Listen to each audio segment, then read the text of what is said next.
to the San Gabriel Mountains now, to the Mount Wilson Observatory, and what a different day it is at the moment. Quite a bit cooler, a bit overcast. Now the Mount Wilson Observatory is one of the most famous observatories in the United States. There are 5 telescopes up there, 2 large optical telescopes, the 60-inch Hale telescope, which was the first large optical telescope on the mountain. It wasn't the first telescope on the mountain though, because when the observatory was originally set up in 1904, it was set up as a solar observatory because George Ellery Hale's big interest was in observing the sun. So the first telescope up there to be completed was the Snow telescope, completed in 1904.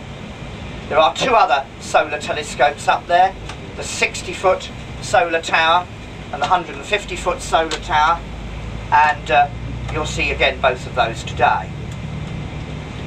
The 2 optical telescopes, the 60-inch, interesting story there, it was the world's largest operational telescope for 9 years, from its completion in 1908 to its eventual surpassing by the 100-inch Hooker telescope, also at Mount Wilson, that was completed in 1917. But for the 9 years from 1908 to 1917, the 60-inch was one of the most productive optical telescopes in the world, so the 60-inch can justly claim to be the largest operational optical telescope in the world between those years. Now I know people get unusual birthday presents, but George Ellery Hale got a somewhat unusual birthday present from his father in 1896. It was a 60-inch glass mirror blank, cast at the Saint-Gobain factory in France. It was 7.5 inches thick, weighed 860 kilograms, and was a blank that was used eventually to make the 60-inch telescope mirror. The mounting and other parts of the telescope structure, the tube, were fabricated in San Francisco and survived the 1906 San Francisco earthquake. Building telescopes was a trying business in those days. The parts were shipped up to the top of the mountain. Horrendously difficult in those days.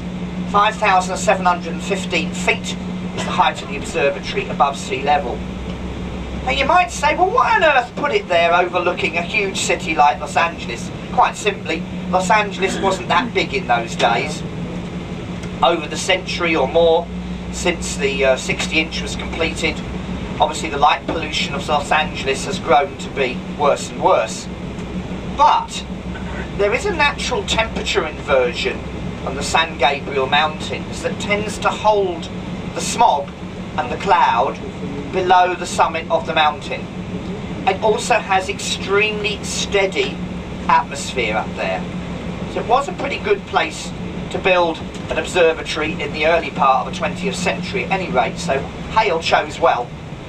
So the 60-inch was completed in 1908 and rapidly became a very reliable workhorse for astronomers. But almost immediately George Ellery Hale was not satisfied. He wanted to go bigger still. So he contacted the Saint-Gobain factory again in France and ordered a 100-inch mirror blank. This was eventually produced and fabricated. There were a lot of problems with it, but eventually they managed to complete it.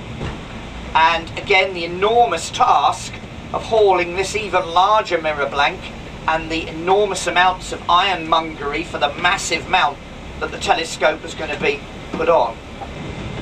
So the telescope was finally completed in 1917 and became operational, and it was used for many, many important pieces of work. For example, it was used by Henry Norris Russell to carry out his studies of stars, which eventually led to the Hertzsprung-Russell diagram, which is the way we classify stars these days.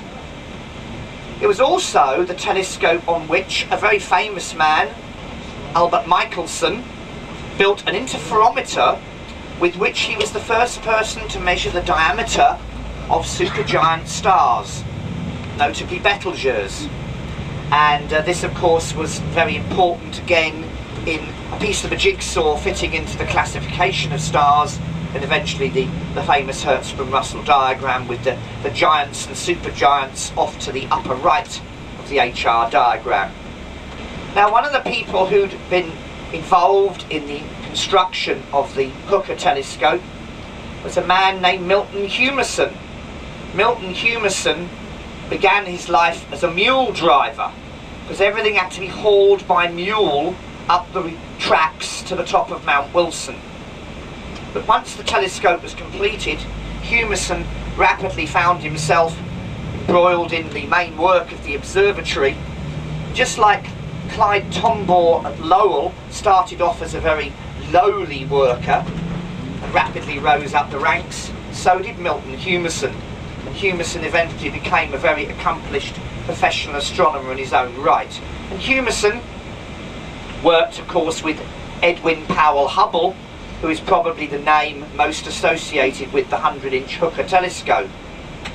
In the 1920s, Hubble used the 100-inch telescope, which was, of course, the largest in the world, and incidentally it was the largest in the world for 31 years, until the conclusion, yes, you guessed it, of Hale's next dream, the 200-inch telescope which he sighted on Mount Palomar down towards San Diego.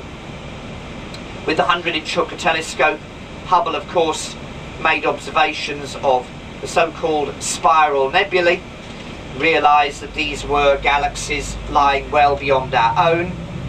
He began to identify different sorts of galaxies, obviously leading to the Hubble Classification, the Hubble tuning fork idea, which he came up with, which is, although not an actual evolutionary track for galaxies, is a nice way of classifying them into ellipticals, lenticulars, barred spirals and spirals.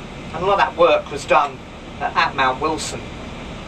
But of course, as Hubble began to work with Humason on measuring galaxies, and a spectrograph was built to enable him to obtain the spectra of galaxies, he realised, of course, that the spectral lines in those galaxies were shifted away from their west-rest wavelengths. And apart from a few cases, the Andromeda spiral being one, Hubble realised that this meant that the further a galaxy was, the faster it appeared to be receding from us. This led to his idea of an expanding universe. We know, of course, that the Lowell Observatory would like to claim that it was Vesto Slipher with his spectrograph who first discovered this, and that is true, but science, of course, doesn't work by one person in isolation. I think the credit should be given equally to Slipher, Humason and Hubble for the discovery of the expanding universe.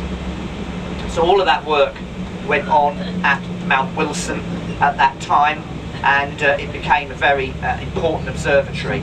Obviously, eventually it was superseded by the 200-inch at Mount Palomar, and interestingly, in 1992, the 60-inch at Mount Wilson became one of the first telescopes to have an adaptive optics system fitted on the telescope. We've seen the incredible results that adaptive optics can achieve during this trip. Well, the beginnings of that were at Mount Wilson some 20 years ago. So that's a little bit of a potted history of some of the things that you'll see today. The SNO telescope, the 60-foot and 150-foot solar towers, the 60-inch, the first big optical telescope on the mountain, and the 100-inch Hooker telescope, which became the prime mover there for many, many years. So settle back and enjoy the trip. So let's hope that we manage to get there in reasonable time.